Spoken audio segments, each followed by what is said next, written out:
we're talking about how to have discussions with people, how to talk about your faith without being in their face or accusatory, or how to have that loving conversation, but also be truthful. What's the best plan of attack? What's the best way to have it so that everybody wins, that no one gets interrupted, no one gets hurt, as best as we can help it. Yeah, and we want to help the other person come to the knowledge of the truth. Really, that's exactly it. Is what we want to do. And so, Greg Koukl gives us some ways to do that.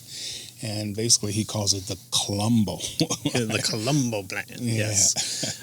So we talked about there are specific purposes for the questions that we ask, and we want to ask, what do you mean by that? Which is how we gain information. So someone is purporting to have a claim against Christianity, and so your first kind of question to their statement is, what do you mean by that? Right. Asking them to make sure that you're both on the same page.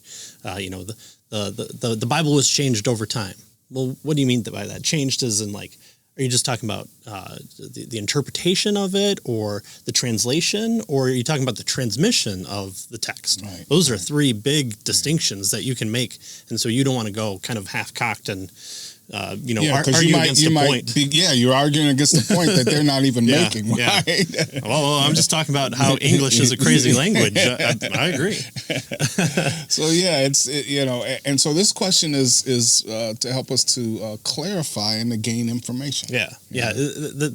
These tactics, as Greg Koukl pointed out in his first chapter, while we talk about argumentation and tactics and warfare, this isn't to kill people over. This is to have that discussion. And so hopefully we've been clear throughout each episode that we've done about how this is a proper conversation between two or three or whoever civilized adults living in civilized society.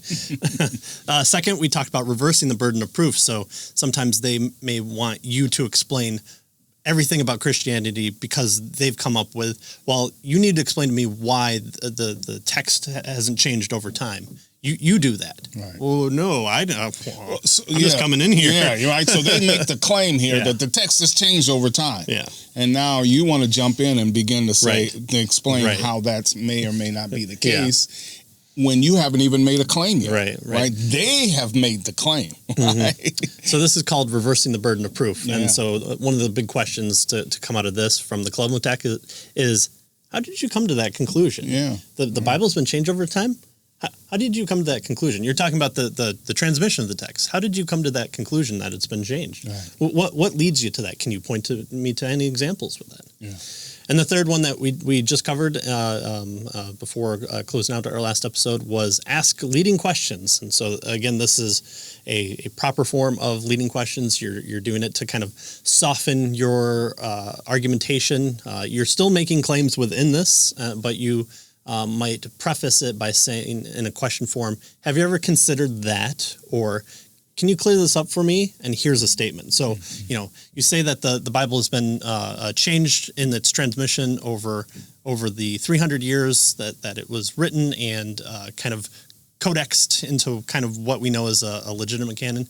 Can you clear this up for me? How would that be possible if there are multiple copies spread out around a world that is from Egypt to almost Turkey? How do you change all of them? Can you explain that to me? Have you ever considered that might be kind of impossible to do with that time frame and technology?